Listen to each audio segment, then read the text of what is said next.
Ladies and gentlemen, welcome to the show. Today's guest is Hex Fight Series promoter Jacob Watts. Now, he's on to chat about Hex Fight Series 27, August 18th, Melbourne Pavilion. You can see it on, I think, Fight TV or in person.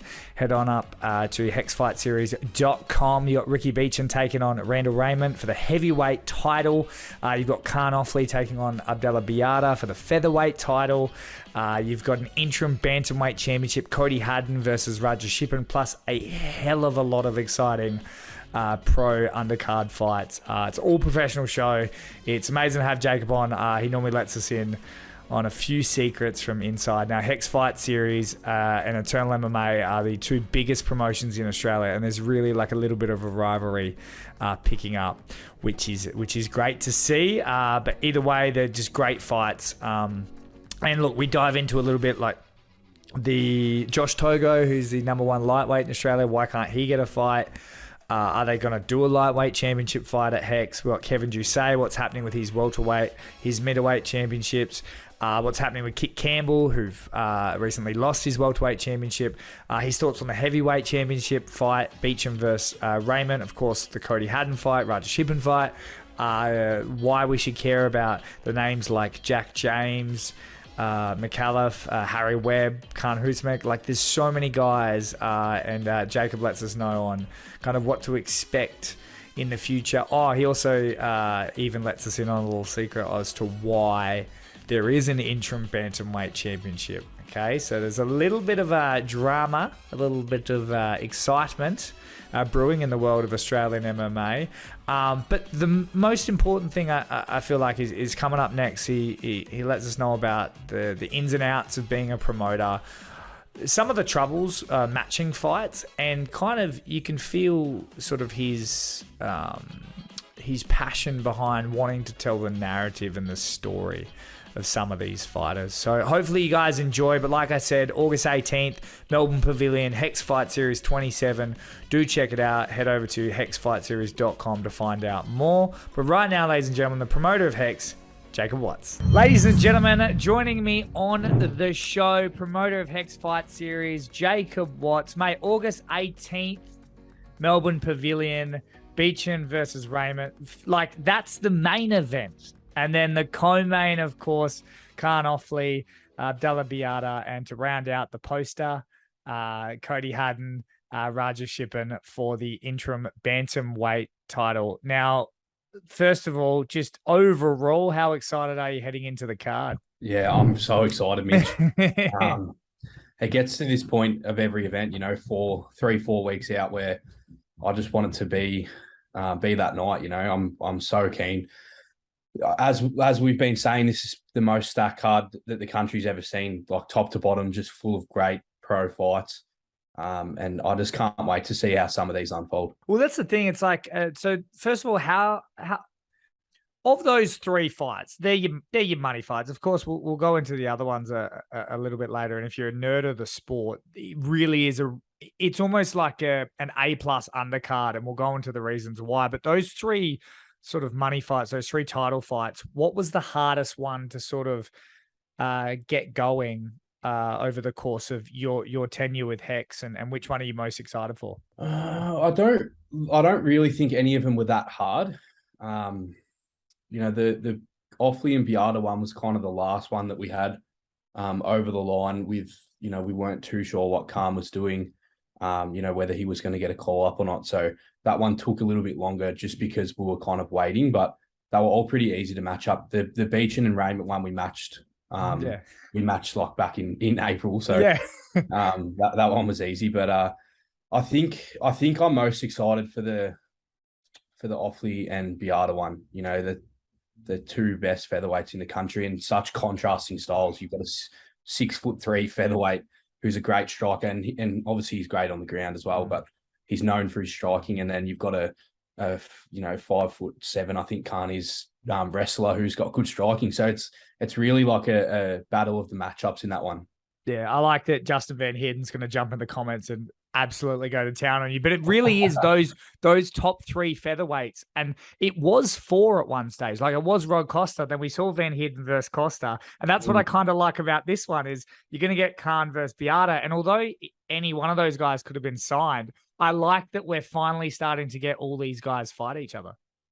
Yeah, I think it's because of obviously the success of our event over the last year. You know, we're starting to really get the highest level guys fighting each other consistently. And the fights, even the fights on undercards, you know, they're actually building up towards something. Like, for example, you've got Jack James, John O'Mikalev, like that's the next welterweight contender, you know. So they're actually starting to really mean something in the divisions. And the Tapology rankings are finally starting to actually how the division is, because, you know, there used to be guys on there that hadn't fought in 2 years and that had one fight in Australia that were at the top. So now it's starting to really even itself out, and these fights are starting to have a lot on the line.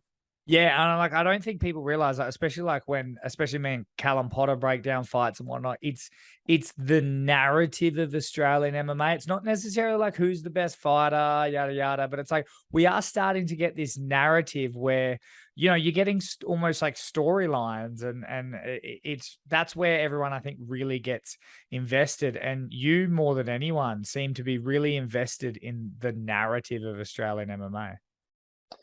Yeah, for sure, because it just adds an extra bit of spice onto the fights, and it's easy for fans to get behind fights where there's a narrative. You know, a lot of people that come to shows in Australia, they don't necessarily know that much about the fighters themselves. So giving them something to follow along with as they learn about these fighters, I think, is so important. And it just adds to the spectacle, I guess, of every fight. And I was going to say, because the Hex packages that you guys have started to put together are on the Hex Fight Series Instagram page and YouTube of just the production behind, you know, how some of these fighters got into the fights. I think I saw the Ricky Beecham one where he was talking about he got into MMA because he got punched in the face as a teenager and didn't do anything about it. Like, is that like, what's the motivation behind all that extra effort that you do? You're not just chucking these guys on a poster anymore. I guess the same point I was just talking about, you know, giving the fans a story to get behind it. And also just a lot of these stories kind of show you that, you know, a lot of these guys have had pretty shit upbringings. You know, there's always, like, the best fighters in the world, there's always something bad's happened to them. There's no one that's like, oh, you know, I had a beautiful life growing up. Like, there's always something that happened. And I guess another element is to show people that watch these videos that, you know, no matter where you come from, no matter who you are, no matter what's happened in your life, you can be great at something. It does not even necessarily MMA. You can be great at something if you just push through and really follow your dreams. You know, it sounds a bit cliche, but it's true. Yeah, and if you've had a cruisy life and you like MMA, you end up in media like me. Because you don't have the grit. Yeah, you don't have the grit anymore. But like even the Kaan Ofli one was good. I mean, you had him outside of like the housing projects and stuff. And it's like I've interviewed Kaan 3 times now, and I didn't know that. I didn't know the stuff about his dad. I didn't know any of that. And for you to kind of, as a promotion, get that out of him. I mean, how do you not like want to invest in that fight? Yeah, exactly. And, you know, because there'll be people there that have been in housing commissions. The place we filmed him was the actual housing commission he grew up in. I'm sure that there's people that watch that were like, fuck, I grew up there as well, you know. And then people really start to get behind these guys and they relate to it. They go, you know, this guy's come from where I've come from. Like, I'm going to support this guy. I hope he wins. So I guess that's what we're trying to do, really build these stories and yeah, I guess give a bit more profile behind the fighters. So it's not just like, yep, this guy's fighting this guy. Yeah. And do you feel that in your sort of tenure at Hex that consistency has been really key? Because Hex has always put on great shows, but as you've noticed over being a fan and obviously now taking over, when you stop putting on shows, people quickly forget. How many people talk about Brace? How many people talk about AFC, Australian Fighting Championship, with that? Like, no one, they don't exist anymore. And it was literally like 2-3 years ago that they were the biggest thing in the world, or biggest thing in Australia. Yeah, I mean, consistency is like one of the biggest keys of success in any business, not even just the fight game. So making sure that we're putting on good fights, good production, selling out the venues consistently. The brand just continues to grow. The more we do these things and the more we're putting on these fights and building these stories, the more fans are going to start to come in, and the better these events are going to get. And even this, like you know how much the sport of MMA has grown in the last year in Australia, just from the, I guess, rivalry that Hex and Eternal have. You know, it's only going to continue elevating the sport in Australia. Yeah, and we were talking about, I mean, just as fans, me and Callum Potter, about it's really, really good that there's two, like, the highest quality sort of fight shows we've had in recent time. But it does get a little scary at some point because we're scared that fighters are going to get stuck in one promotion or the other, and we're never going to see them cross over. As a fan, does that concern you at all? As a businessman, you probably don't care, but as a fan? I mean, it wouldn't concern me because you still get to watch these guys. It would just be nice if we were able to do those, you know, your marquee fights. We've spoken about them, you know, Van Heerden and Ofli. Like, it wouldn't concern me, but it would just be nice to be able to do those things. Obviously, we can't do that just because of exclusive contracts, but yeah, I think the more that the sport continues to grow, the more guys that come through, the more shows that we keep putting on, the better fights that we're going to get. And a tough question I've got to ask you. I have had an interview with Josh Togo before, who is basically the consensus #1 in Australia at lightweight. Had a unfortunate fight with George Sotiropoulos that ended in a no contest. You guys have a lightweight belt. He posted recently on Instagram that he couldn't get a fight and he's considering switching to boxing. Has there been any sort of talk with Josh or any ideas with Josh? There was some discussions with his team. It's just finding the right matchup. You know, we like Josh. He's a great fighter. He's been at the top of the rankings forever in lightweight. So he's definitely deserving of a title shot. And it's something that we do want to look at before the end of the year. But yeah, it's just, you know, there's only so many, I guess, fights we can put on one card. I'd love to have a 100 fight card and put every single person on. But, you know, he's definitely someone we've got our eye on for that lightweight belt. So you're telling me if you had a fight with him, you wouldn't put it on this card? You'd push it to November? Probably. Okay, all right. I like that because your first, I believe it was your first one, maybe it was I think it was the second Hex card. You guys had about 5 or 6 title fights. Are we not going to see that again? Nah, like I said, I think we actually did an interview back then, and you know, we really just wanted to get the titles out there and get them active. Now our main focus is making sure the best guys fight for these titles, and obviously Josh is probably the best lightweight in the country. So if we have a lightweight title fight, we want Josh to be a part of it. Is there anyone else you see envisioned in that fight? Oh, I'll just have to keep that to myself for now. And light heavyweight. That's a very sort of, I don't want to say weak division. Oh, well, it's a weak division. Thin. Yeah, it's thin. It's not thin in a physical sense, but it's thin in a metaphorical sense. Is it on your sort of vision board to fill every sort of title spot for Hex, or is it really just like, no, the best guys have to be at these spots? I definitely want to fill every title spot, but I also don't want to be having fights that aren't I guess ready for a title fight. You know, there's a lot of great light heavyweight contenders coming up. We've got Luke Stockman and Najem Qatar on this card. You've got Navajo Sterling over in New Zealand who really wants to jump on Hex. There's other guys like Greg Hearn. You know, there's a lot of light heavyweight guys here, but we're just going to start building them up on the brand first, and then we'll definitely have a light heavyweight title fight, hopefully sometime next year. And as a promoter, I've always wondered this.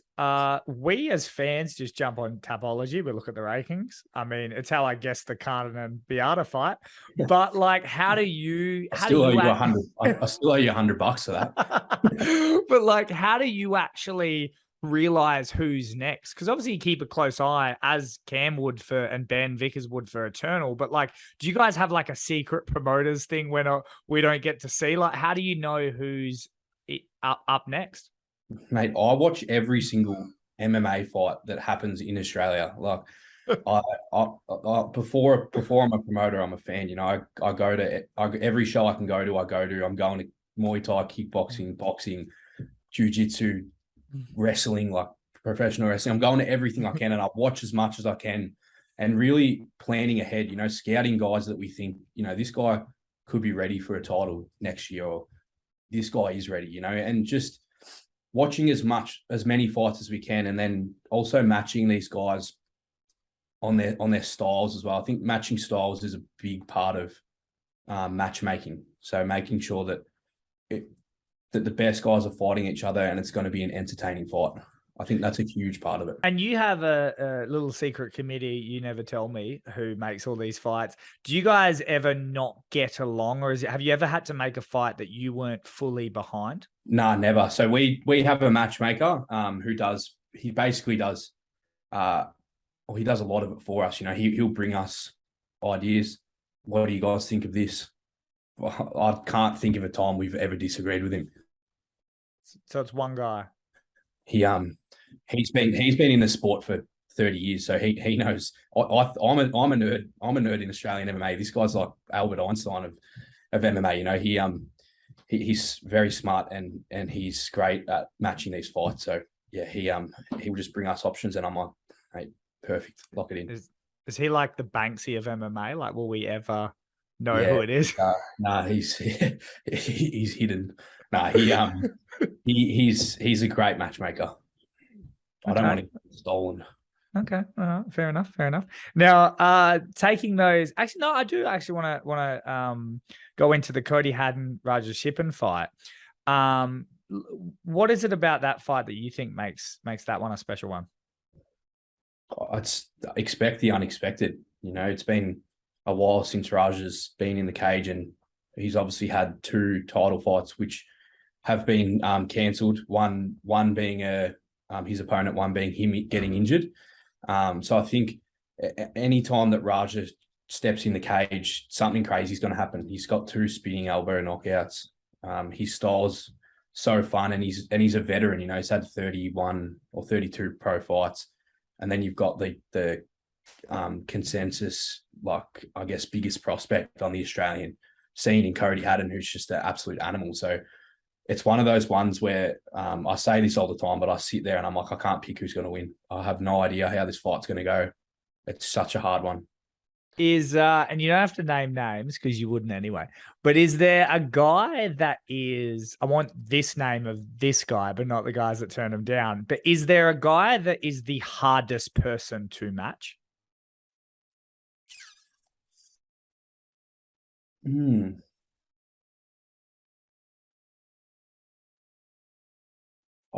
don't think anyone's necessarily that hard to match. You know, we have great relationships with a lot of these guys, and also with the coaches as well. And you know, we're not putting stupid fights out to people. We're not saying, you know, fight this guy for $5. Like we've got great relationships with these guys, and they have a lot of trust in us that we're putting him into a good fight for them. So, I mean, Kit was always the hardest guy to match up. Obviously, Kevin had his fight with him, and you know, we're looking now to match Kit again. But I guess he was the hardest guy to match for such a long time, and he'll probably still be impossible to match going forward. But I don't think anyone's really that hard to match up. It is hard when obviously you get the skill level to such a level that Kit Campbell has it. And then when the record starts to slip a little bit, like he's not is he 12-6 now, 12-7 now? 12-7, and he's obviously way better than that. So that's very hard. It's a very hard fight, where when you've got like a Cody Haddon fight, which is, I think, 4-1, going up against a guy that's 27-12. I don't know. It's something like that. 19-12. There we go. I was doing all right. Like, that's an easy one in a way, because it's a great record versus a good guy. But then it's like, so I get that sort of stuff. So yeah, it's a very interesting point. The question I wanted to ask you as well, you mentioned Kevin Jousset and you mentioned Kaan Ofli about knowing when the UFC wasn't coming a knocking. What's the deal with Kevin Jousset? Because he's got the welterweight belt and the middleweight belt. Look, I'm not going to say anything on Kevin's behalf, but yeah, I will just leave the Kevin thing. I'm sure we'll hear some good news soon. That's good. That's good. And an interim, going back to just the Cody fight, interim bantamweight belt. What led to the interim coming in? Because Sean Gauci. You're really just trying to get it out of me, aren't you? I'm just curious. The people want to know, mate. If I don't know, you can say no comment. If you want to be a scared little girl, you can say no. Look, Sean has a plan.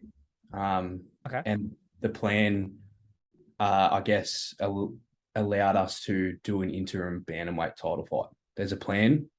I can't really say too much more. I don't want to reveal what we have planned, but there's a plan. Okay. I like it. I like it. So there is a lot of planning into this. You're not just whipping these belts out. And are you a fan of an interim belt? Will we see an interim belt, or does it take like extraordinary circumstances for interim belts to happen?